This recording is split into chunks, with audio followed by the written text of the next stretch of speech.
আমাদের ছোট্ট অ্যাকোরিয়াম, এই অ্যাকোরিয়ামে আমাদের একটা গ্রামীণ মাছ বেঁচে আছে। এটা হচ্ছে আমাদের বরিশাল অঞ্চলে বলে চেলা মাছ। এর বয়স 2 মাস এখানে আছে।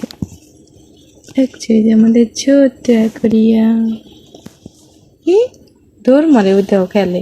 ওর প্রধান খাদ্য হচ্ছে মুড়ি আর ভাত। ওরে বৃষ্টির পানি দিয়ে এটার ভিতরে রাখি, একদিন পর পর পানি চেঞ্জ করে দিই।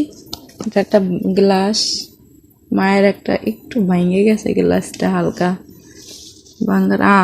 তুমি কান্না করতেছো কে? টাকা চলে যাবে দেখা?